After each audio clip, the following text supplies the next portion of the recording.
I'm in how the many files people? for not going. What if the biggest clue in the Epstein files wasn't one of the usual names people were hunting for, but the reaction of someone who never even met him? When Joe Rogan said his name showed up in the files for not going, most people laughed, moved on, and treated it like one more weird footnote in a scandal that already felt too massive to understand. Literally demonic human beings that are running the world and don't give a about human lives and enjoy watching people being tortured, enjoy watching people killed, participating in ritual sacrifice of people, and they do it in order to show that you're a part of a team. And we know that has always historically been a real thing, and it's been something that you look at in history, you go, God, it's so sick, it's so twisted, it's so disgusting, and everybody wants to think, thank God that's not happening now. But then when you realize, like, that might have been happening. But that wasn't the part that mattered. What mattered was what happened after that, when Rogan started talking less about his own name and more about what the files seemed to reveal about power, redactions, and the people who kept showing up around Epstein long after the whole world already knew who he was.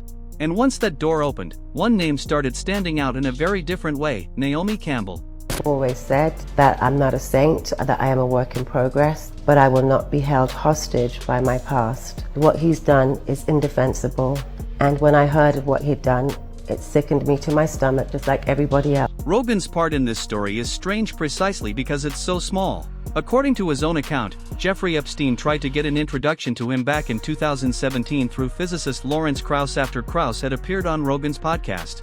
Rogan says he looked Epstein up, saw enough, and immediately wanted no part of it. That's why his name appeared in the files at all. Not because he went to some party, not because he climbed into Epstein's orbit, but because Epstein was trying to make contact and got nowhere. On its own, that detail is almost darkly funny. But what made it explosive was Rogan's reaction once the broader file releases started hitting in 2026. He didn't sound amused. He sounded angry. He openly blasted the redactions, questioned why names were still being hidden, and said the government's handling of the files looked terrible.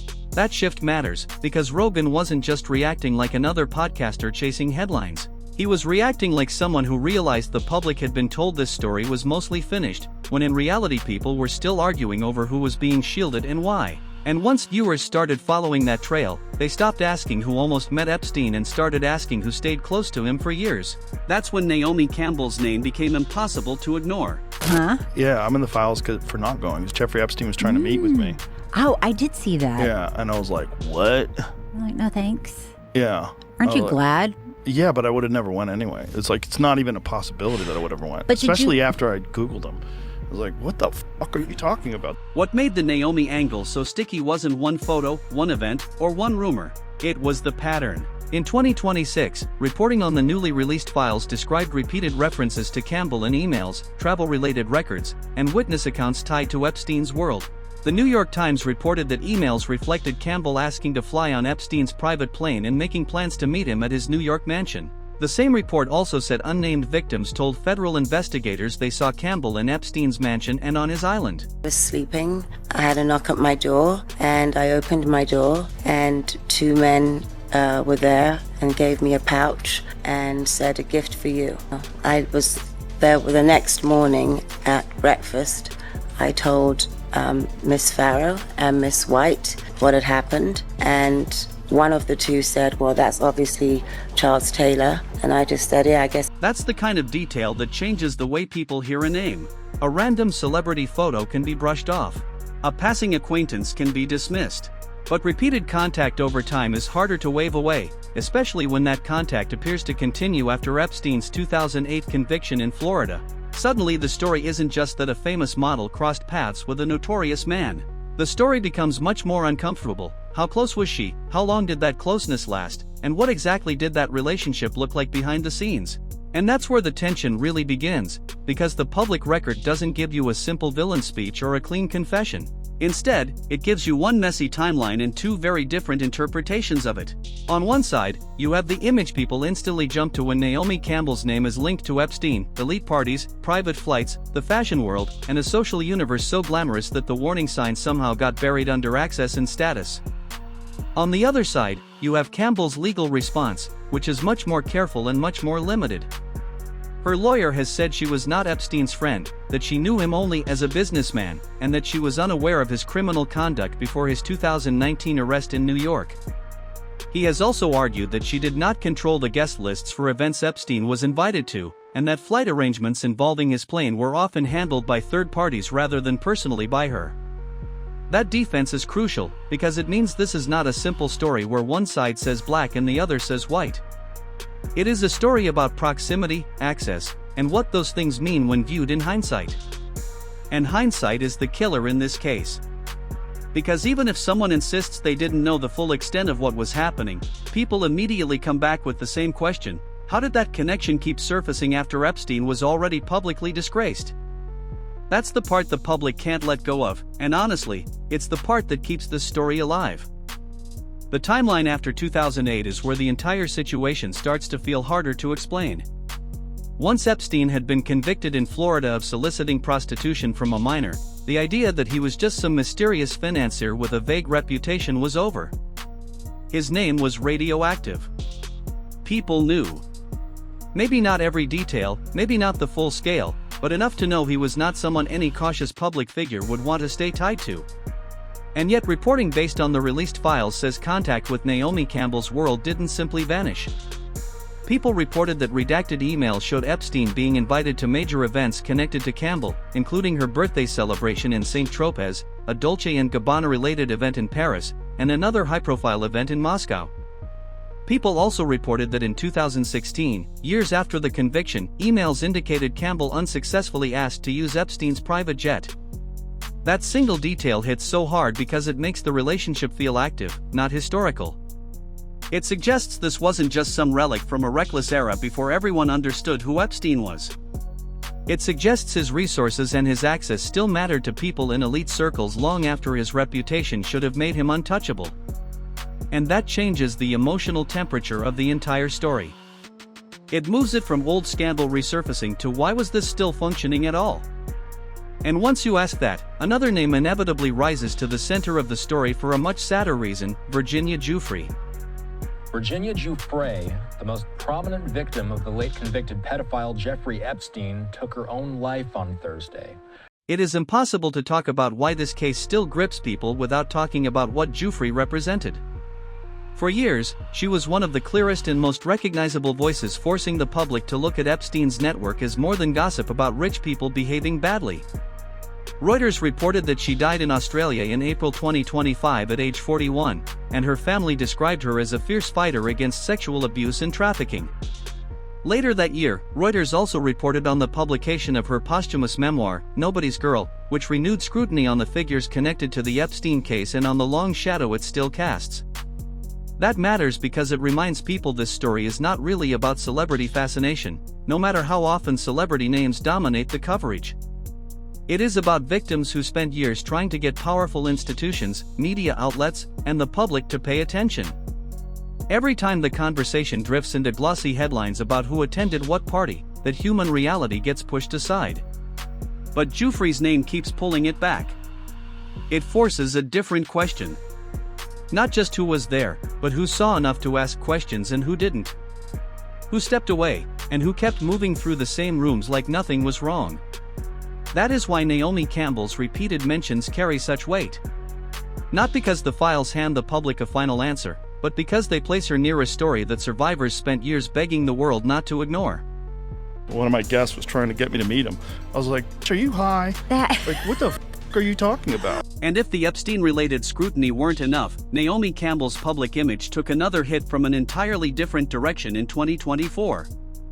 Reuters reported that British regulators banned her from being a charity trustee for 5 years after an inquiry into Fashion for Relief, the charity she founded, found multiple instances of misconduct and mismanagement. According to Reuters, the regulator said only 8.5% of the charity's spending between 2016 and 2022 went toward charitable grants, while money was also spent on things like room service, spa treatments, and cigarettes.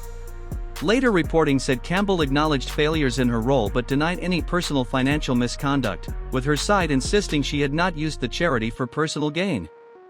On paper, this is a separate controversy. It's not the same story, not the same allegations, not the same victims. But in the public mind, it feeds directly into the same larger question: can Naomi Campbell still be trusted as a clean narrator of her own role in high-profile scandals? Once a public figure starts getting hit by multiple stories that all revolve around judgment, oversight, and responsibility, audiences begin connecting dots whether those dots belong together or not. That's just how public trust works. And in Naomi's case, the timing could not be worse. Because just as the charity story made people question her leadership and accountability in the present, the Epstein files dragged an older set of questions back into view and made them feel freshly urgent. Yeah. This is the one that I hate the most. Yeah. Because this one scares the shit out of me. Because the fear of, we talked about this yesterday with Roger Avery, the fear of these like literally demonic human beings that are running the world and don't give a fuck about human lives and enjoy watching people being tortured, enjoy watching people killed, participating in ritual sacrifice of people, and they do it in order to show that you're a part of a team. We know that has always historically been a real thing. And it's been something that you look at in history, you go, God, it's so sick. It's so twisted. It's so disgusting. And everybody wants to think, thank God that's not happening now. But then when you realize, like, that might have been happening. That is also why Joe Rogan's comments ended up mattering far more than they first seemed to. Rogan wasn't the source of the Naomi story, and he didn't break the reporting on her ties to Epstein. What he did do was put a spotlight on the wider feeling that the public was still not getting the full picture. Vox reported that the Epstein files had become a major political issue in 2026, especially among younger, distrustful voters who saw the redactions and delays as evidence that the powerful still played by different rules. That's the atmosphere Naomi's name re-entered. Not an atmosphere of calm fact-finding, but one of deep suspicion. And in that environment, every repeated email, every assistant-to-assistant message, every witness account, and every old public statement gets reread through a much harsher lens. The public starts asking whether Campbell was simply another famous person moving through elite circles without asking enough questions, or whether she was closer to the machinery than she has ever admitted. Her lawyer's defense gives one answer. The persistence of her name in the files gives another. And the longer that gap remains unresolved, the more it starts to look like a story with one last chapter nobody has seen yet. Intoxicated by being in a circle of rich and powerful people, even if they're not, like, they don't even have any ambitions of being one of those people. They just want to be around them. They want to be around Nobel Prize winners, and because this guy what he was doing was very clever in that he was getting all of these very powerful and very respected people together. Yeah. And you would figure, like, oh, it's if that safe. Guy's there, that lady's Clinton's there. here. This is fine. Clinton's here. How could this be bad? There's another reason this story keeps growing instead of fading, and it has less to do with any single document than with the way Epstein operated in the first place. He built a world where wealth, influence, and social validation protected him.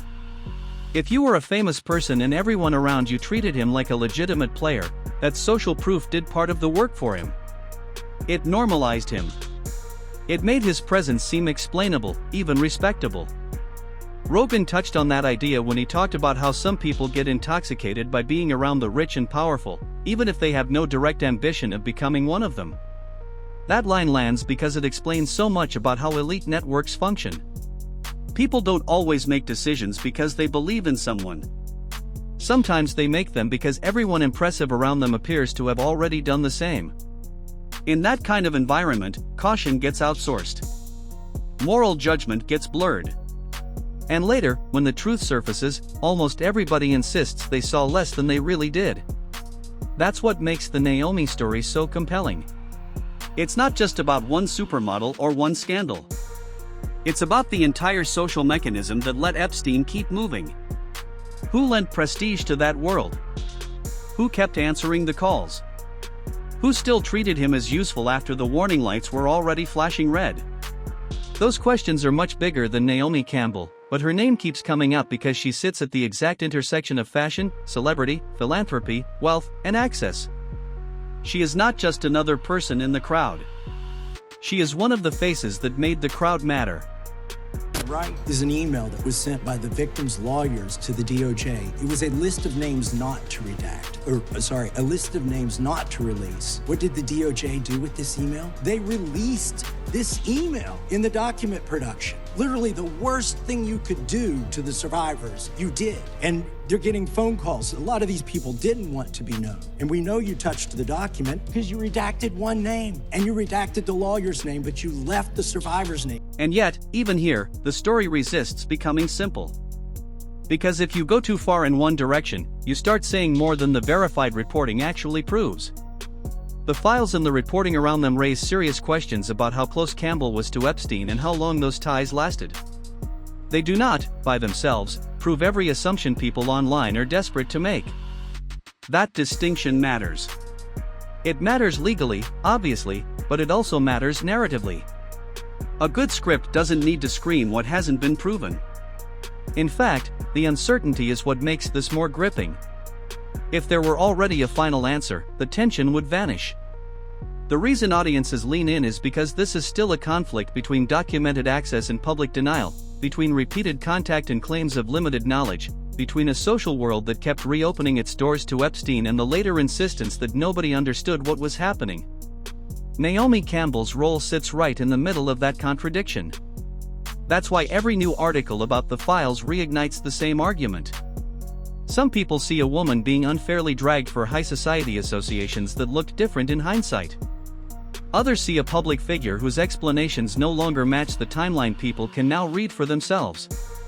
And once an audience splits that way, retention takes care of itself, because everyone keeps watching to see which side the next detail will support. Direct character assassination. I've always said that I'm not a saint, that I am a work in progress, but I will not be held hostage by my past. What he's done is indefensible, and when I heard of what he'd done, it sickened me to my stomach just like everybody else, because I've had my fair share of sexual predators, and thank God that I had good people around me that protected me from this. I mean, right now I stand with the victims. They're scarred for life. If there is one image hanging over all of this, it's not even a document. It's the idea of elite life continuing as normal while something rotten sat right in the middle of it.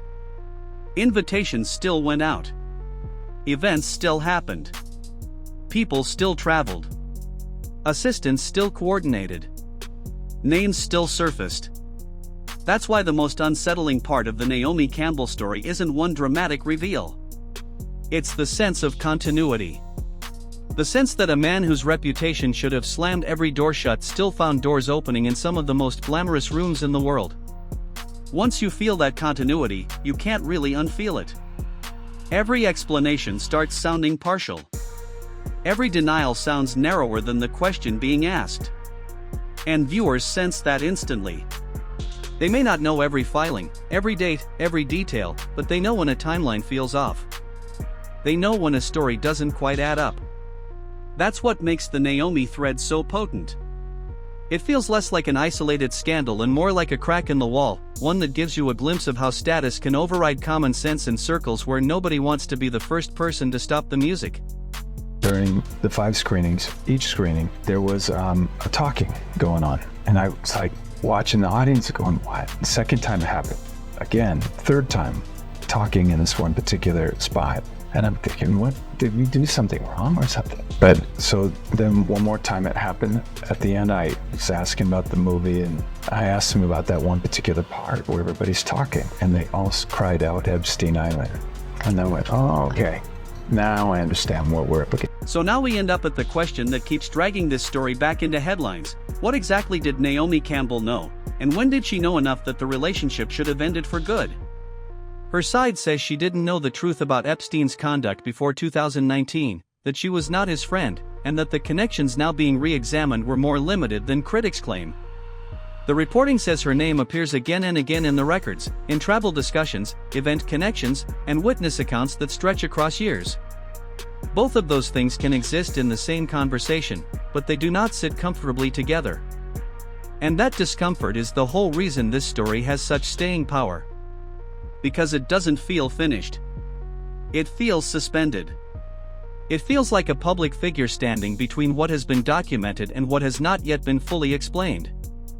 Joe Rogan may have opened the door to this chapter by talking about why his own name appeared in the files, but that's not where the real tension ended up. The deeper story is about the names that kept returning once the files were read more closely, and what those names reveal about who remained in Epstein's orbit after the rest of the world had every reason to walk away. Naomi Campbell became one of the most talked about parts of that story, not because the public got a clean answer, but because it didn't. Because the timeline raises questions. Because the defenses feel narrower than the pattern. Because the victims who kept speaking out are no longer here to keep pushing forever, while many of the powerful people whose names orbit this case still have reputations, lawyers, and carefully worded statements. That imbalance is what gives the story its charge. And maybe that's the most haunting part of all. Not that Naomi Campbell's name appeared in material tied to Epstein. Not even that Joe Rogan got pulled into the conversation by refusing a meeting years ago. It's that after all this time, after all the reporting, after all the outrage, the central feeling remains exactly the same. The public still senses there is more to the story than it has been allowed to see. More context. More accountability. More explanation. And until that gap closes, every resurfaced email, every old invitation, every witness account, and every public denial will keep feeding the same brutal question. Was Naomi Campbell just another famous person standing too close to something dark without fully understanding it? Or is she one of the people who knows much more than she has ever said? That is why this story refuses to die. Not because the internet loves scandal, but because unresolved power has a way of pulling attention back to itself. And in this case, the silence around what people knew may be the loudest thing in the whole file.